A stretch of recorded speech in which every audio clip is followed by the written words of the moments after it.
Thank you all for being here. The name of my talk is Broadening School-Based Conceptions of Inquiry to Cultivate Critical Consciousness and Develop Mathematical Knowledge. So this is a collection of ideas that I've gotten together, collected over time, that frame my thinking about teaching and learning, and even the purposes of schooling. So I'll start talking about those framing ideas, and then I'll give an example about how we can make these practical. That Math for Social Justice for Mathematics cycle is about how I'm going to do that.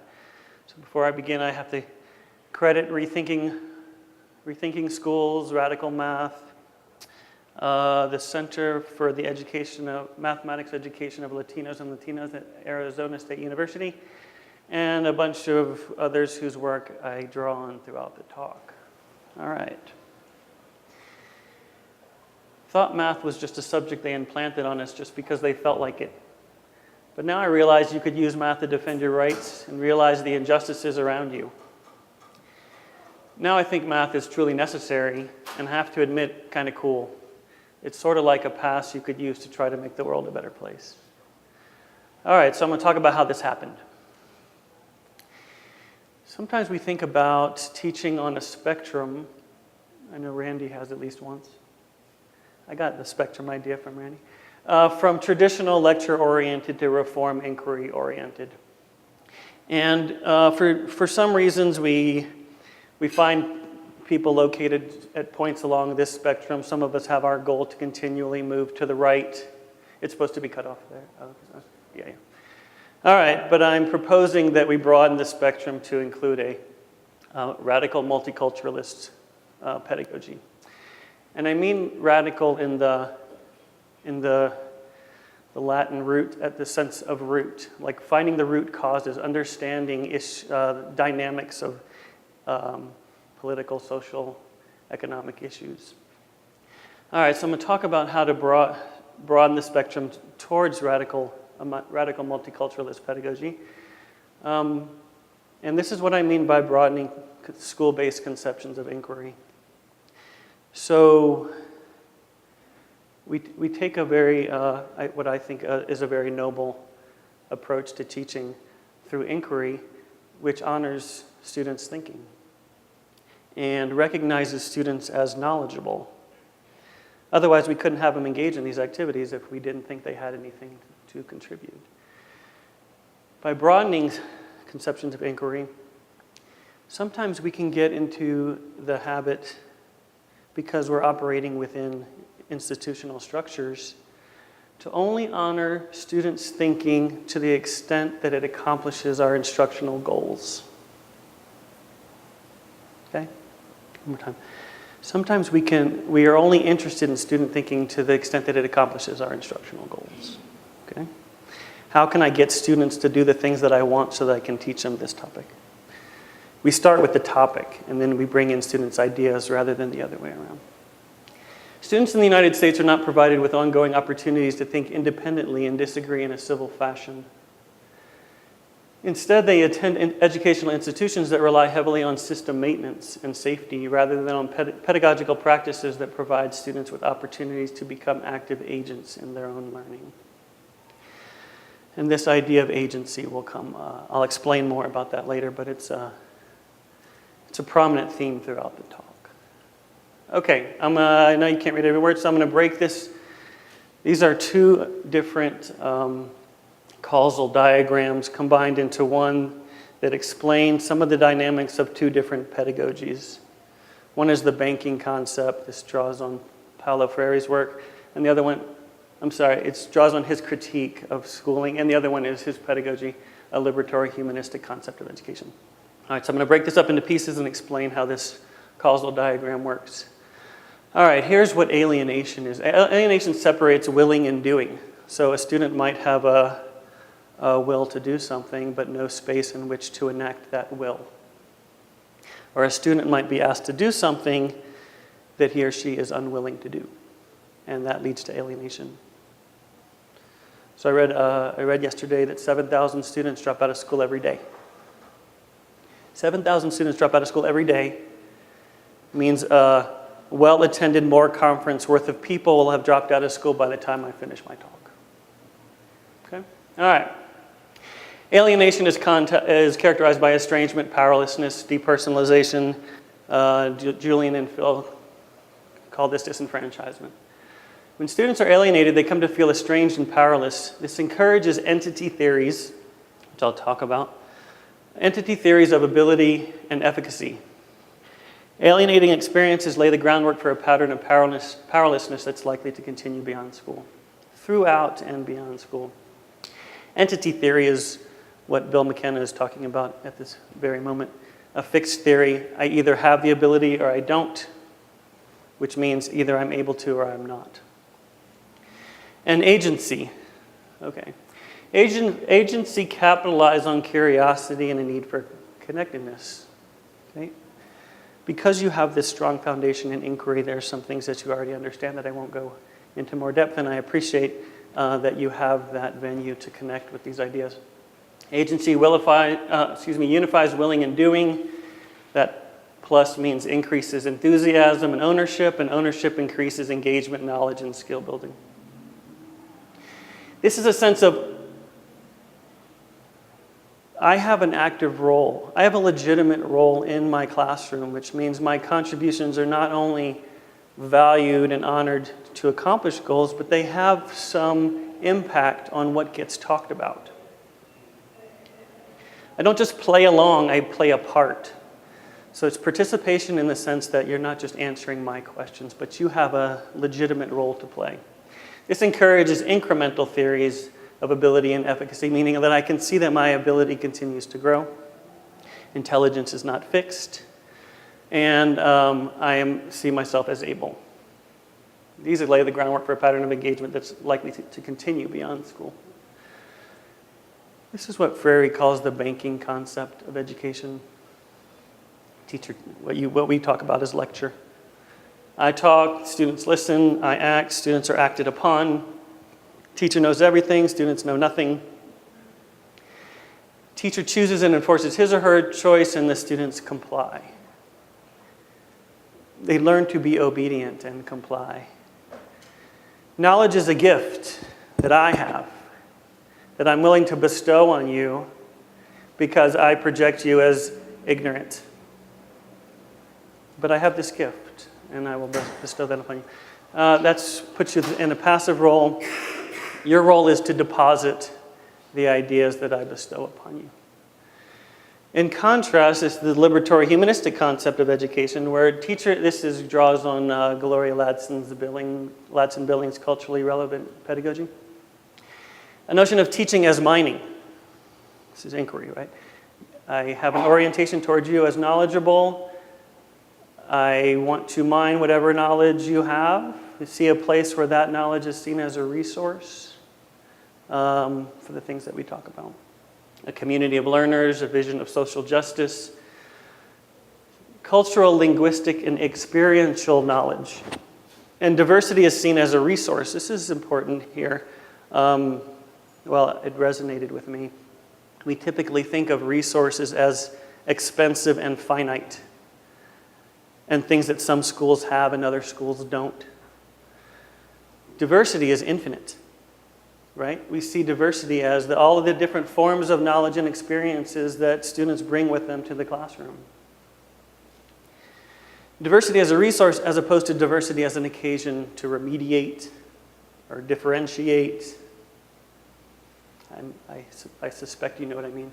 I see teacher sees knowledge as an authority in both teachers and students. The only way that the class could operate as a community of learners and that students have this sense of participation as playing a part is if knowledge and authority resides in all of us. All right, about agency. Agency is a significant factor in generating enthusiasm, knowledge, and skill building that capitalizes on the energy, curiosity, and the need for connectedness. You saw that in the map. When students are given the opportunity to educate themselves and others about issues pertinent to their lives and to voice their concerns and take action, they develop personal and collective agency. So So they voice their concerns and they take action. There's a space for taking action. It's not just about developing awareness. It's not just about me getting a better sense of who you are and where you come from. It's a sense of developing your own agency. Some people call this empowerment. I prefer agency. All right, so here's one way that I've taken these ideas and turned them into something practical. This framework is called Mathematics for Social Justice. And it has two components. So math literacy, broadly conceived, which I'll talk about what math literacy means. It doesn't just mean that I have this classical knowledge of mathematics. Is a civil right and a social justice issue. And it's civil right because I developed these problem-solving, reasoning, and critical thinking skills that I can take out with me to the community, to the world, to make sense of issues that are going on around me. I have developed this sense of agency to understand them and possibly influence them. While I am doing this, I'm also developing my mathematical knowledge. So I'm developing my knowledge of the community and critical issues in the community while developing my mathematical knowledge. So nothing gets lost. It's not like I'm preparing, we do a long string of mathematics so that one day they're able to use this. These are cycles. So that's why I included both of them in my talk, because I didn't want people to read the title and say, where's the mathematics? This is not just about critical consciousness, but we don't lose the mathematics in the process.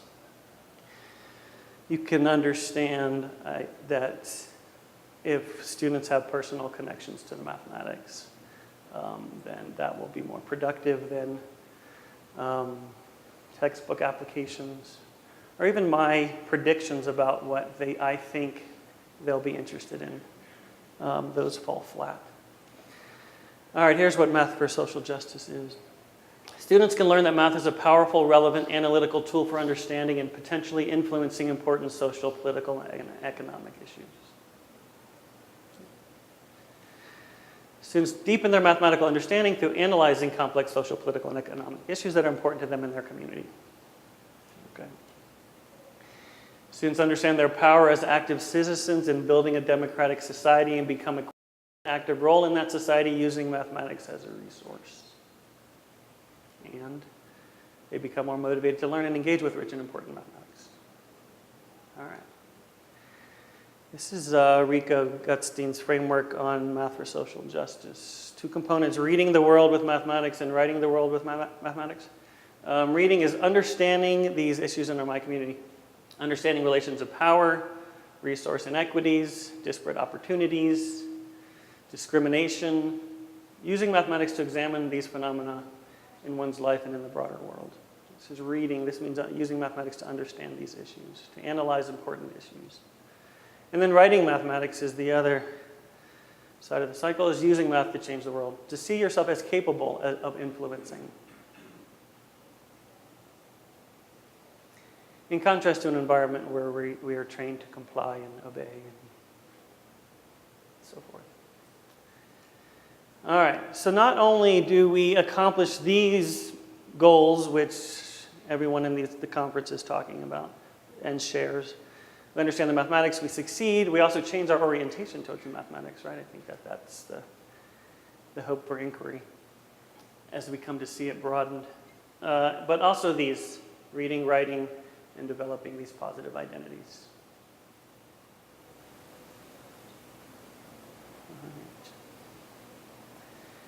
You may understand that students' identities are at stake often in classrooms where they don't see themselves as considered in the development. Who chooses the standards, who chooses the curriculum, so forth. Students are often marginalized in those experiences and don't see their knowledge as relevant. All right, so I'm going to have you look at some activities that I developed. But mathematical knowledge from this framework integrates these three forms of knowledge. The classical mathematical knowledge is mathematics as we typically talk about it, that we read in textbooks. These are all the strands from the National Research Council's model of the proficiency. You may be familiar with that. Conceptual understanding, procedural fluency, thinking and reasoning, and so forth. But critical knowledge is the one I have been talking about. mostly, seeing math as this powerful tool, understanding these complex issues. But community knowledge is the one I haven't mentioned before. This is what Moll calls funds of knowledge or informal everyday mathematics. So this integrates the knowledge of the community in which these activities are developed and enacted. All right, so our goal is to integrate all three of these forms of knowledge. Okay? And by doing that, we develop all three, including classical. All right, so I was teaching at the University of the, can I get a 10-minute warning and a 5-minute? Thank you.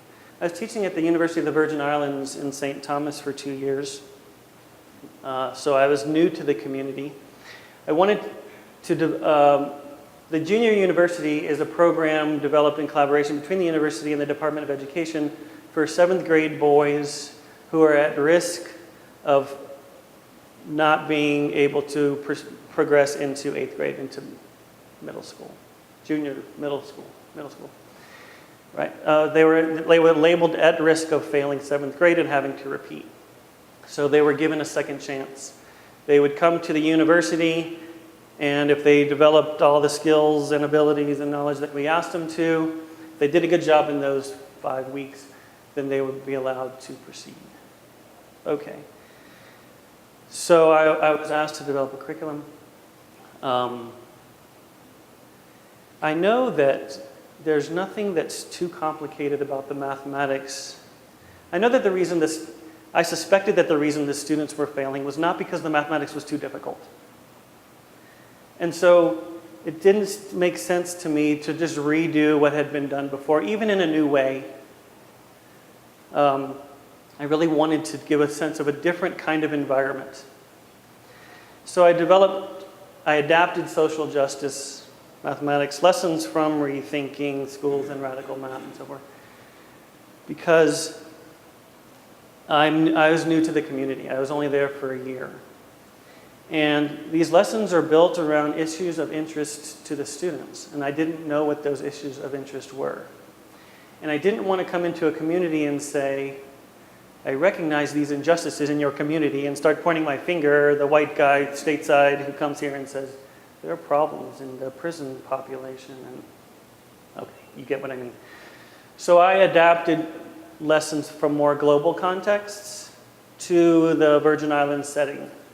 So it's not quite what we're proposing because it doesn't draw on their own community knowledge, but my goal, like I said, was to give them a different kind of experience. Hopefully they would find something personally meaningful. I have done this before where I said, things are not going well in my class. I'm going to develop this really great lesson around this thing that I think they're really going to be interested in.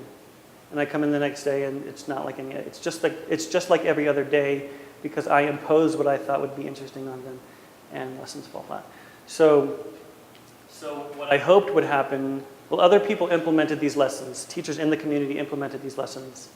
And the hope is that by doing this, they would have a sense of a different kind of mathematical engagement, and they would then develop their own activities from there. This would help students get a sense of how this mathematics could be used to identify issues in their community. All right, so I'm going to pass these out so you can take a look at them. And I'm going to have you think about a lesson that draws on these forms of knowledge. These are all mixed together, so just grab one and pass it on.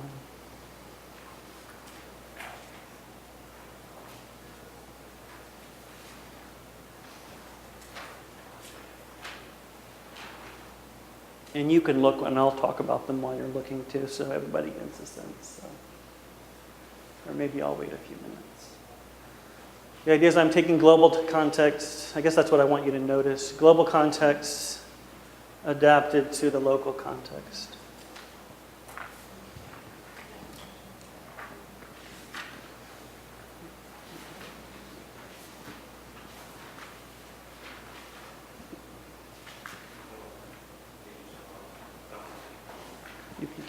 I'll tell you where you can download them all.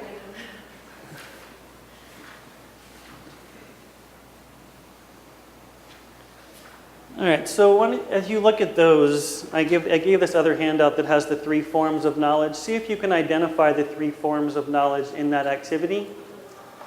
And then I will ask you to brainstorm an idea that you might implement.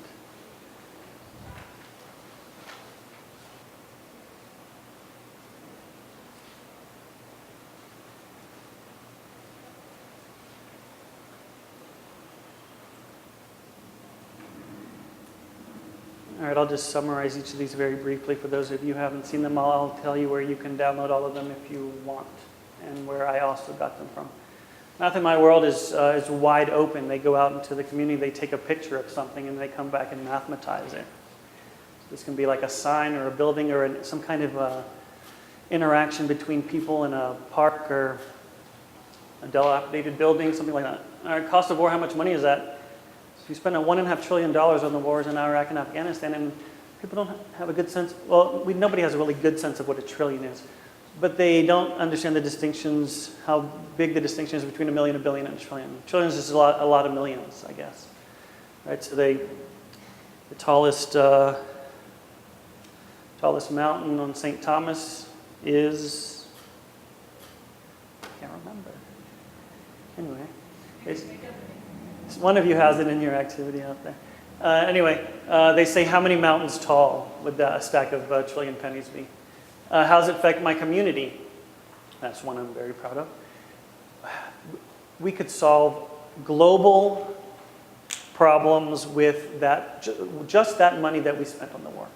Like eradicate poverty, hire more teachers in my community, build more schools. So it's taking this global context and saying, how does it affect this particular community? So that's how I brought in community knowledge. Unequal distribution of wealth is a really nice one. There's a 10 by 10 grid, and the top 1% has like 30, at the time this was written, had 39% of the wealth. I'm sure it's much higher than that. So you stack 39 pennies in the first square. And so you can see how wealth is distributed. Vanishing rainforests, I have no idea if they care about vanishing rainforests or if it's even on their mind. There is a rainforest on St. Croix, but I don't think it's vanishing. I can picture a soccer field and think about how many of those get lost every day. And this one's about the correlations between, this one's about the issue about when you commit a felony, then you lose your right to vote. All right, so those are the activities I adapted. You could write lessons about all of these topics and more, obviously, just a few.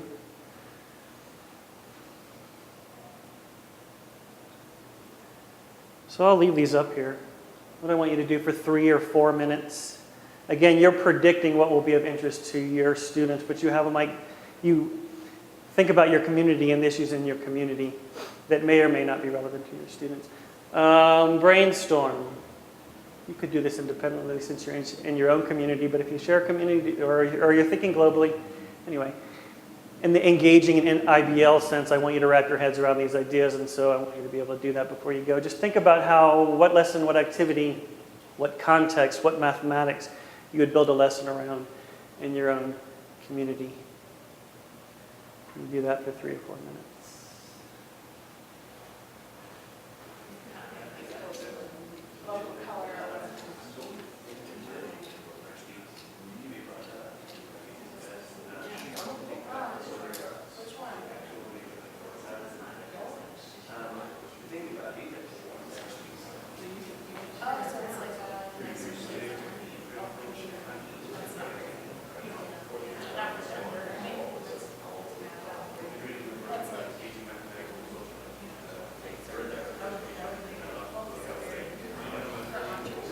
All right, anybody willing to share beginnings of your thinking or even reflections about how this could be lead to uneasy conversations?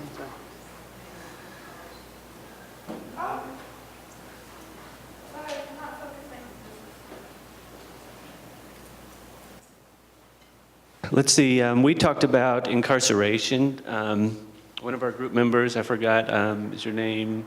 Robert, is moving to a new community. There's a juvenile detention facility there, a maximum security prison. He thought that we could design an activity to talk about the cost of incarceration and maybe the war on drugs, those sorts of issues. Your name and your affiliation before they pass the mic. My name's Jeffrey Pear at Middle Tennessee State University. Thank you.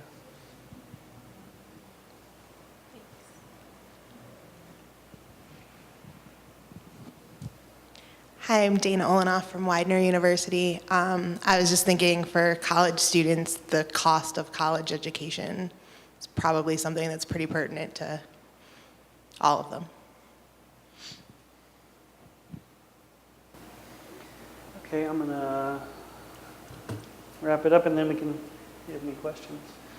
What does this have to do with IBL? Inquiry requires of the teacher an orientation to students as knowers. I think that that's been really critical for me. I mean, there was a time when I said, I'm teaching Algebra 2, you don't know Algebra 2. Algebra is this pure abstracted thing. How could it have how could it have multiple meanings? Or multiple entry points? The development of mathematical understanding and the cultivation of critical consciousness are both processes pursued through inquiry. Critical consciousness is it's the capital C critical consciousness, as opposed to the critical thinking, which is becoming aware of issues of power, issues of injustice, issues in the world. This is a quote by Henry Giroux. It says, after reading Paulo Freire's Pedagogy of the Oppressed, I was no longer concerned simply about critical thinking as a skill. I was concerned about critical consciousness as a way of getting kids to understand themselves, their relationship to others, and what it meant to actively change the world.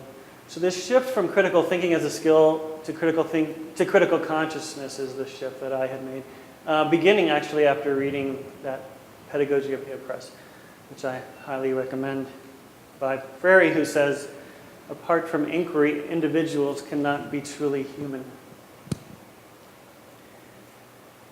Which is a profound statement that I buy into. And what would what would it mean to deny our students inquiry?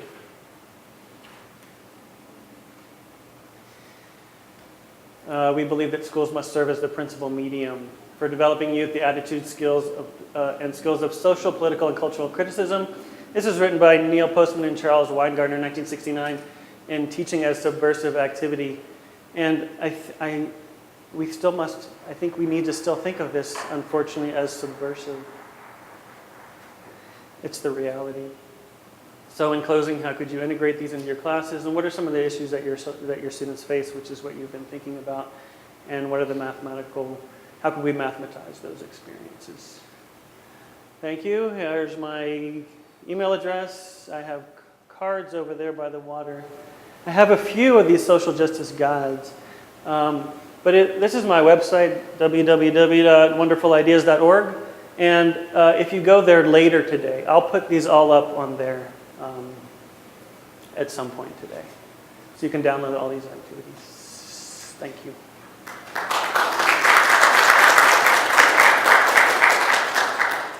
Okay, here's a big question.